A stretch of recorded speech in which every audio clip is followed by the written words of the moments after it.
حضرت ایوب علیہ السلام کو اللہ پاک نے طرح طرح کی نعمتوں سے نوازا تھا، حسن و صورت بھی اور مال و اولاد کی کثرت بھی، بے شمار مویشی، کھیت، باغ وغیرہ کے آپ مالک تھے۔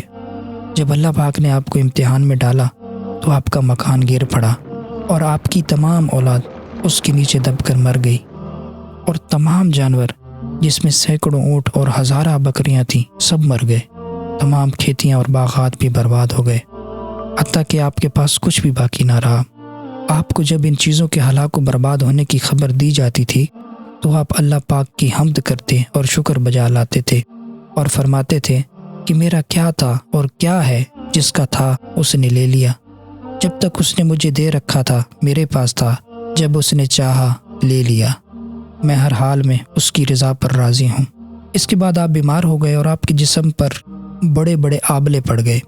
اس حال میں سب لوگوں نے آپ کو چھوڑ دیا، بس فقط آپ کی بیوی آپ کے ساتھ تھی، جو حضرت یوسف علیہ السلام کی پوتی تھیں، آپ کی خدمت کرتی تھیں۔ سال ہا سال تک آپ کا یہی حال رہا۔ آپ آبلوں اور پھوڑوں کے زخموں سے بڑی تکلیفوں میں رہے اور برسوں تک یہ سلسلہ رہا، مگر آپ برابر صابر و شاکر رہے۔ پھر آپ نے اللہ پاک کے حکم سے اپنے رب سے یوں دعا مانگی، بے شک مجھے تکلیف پہنچی ہے اور تو سب رحم کرنے والوں سے بڑھ کر رحم کرنے والا ہے۔ جب آپ خدا کی آزمائش میں پورے اترے اور امتحان میں کامیاب ہو گئے تو آپ کی دعا مقبول ہوئی، اور اللہ پاک نے حکم دیا کہ اے ایوب اپنے پاؤں زمین پر مارو۔ آپ نے زمین پر پاؤں مارا تو فوراً ایک چشمہ پھوٹ پڑا۔ اللہ پاک کا حکم ہوا کہ اس پانی سے غسل کرو۔ جب آپ نے غسل کیا تو آپ کے بدن کی تمام بیماریاں دور ہو گئیں۔ پھر آپ 40 قدم دور چلے تو دوبارہ زمین پر قدم مارنے کا حکم ہوا، اور آپ کے قدم مارتے ہی پھر ایک دوسرا چشمہ نمودار ہو گیا، جس کا پانی بے حد ٹھنڈا، بہت شیریں اور نہایت لذیذ تھا۔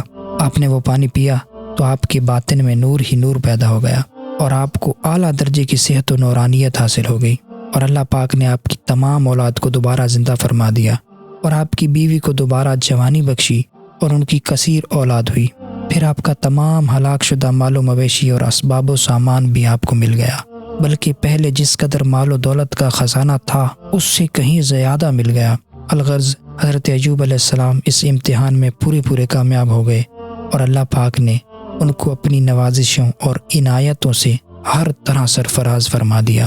وَلَنَبْلُوَنَّكُمْ بِشَيْءٍ مِّنَ الْخَوْفِ وَالْجُوعِ وَنَقْصٍ مِّنَ الْأَمْوَالِ وَالْأَنفُسِ وَالثَّمَرَاتِ وَبَشِّرِ الصَّابِرِينَ، اور ہم ضرور تمہیں کچھ ڈر اور بھوک اور کچھ مالوں اور جانوں اور پھلوں کی کمی سے آزمائیں گے، اور صبر کرنے والوں کو خوشخبری سنا دو۔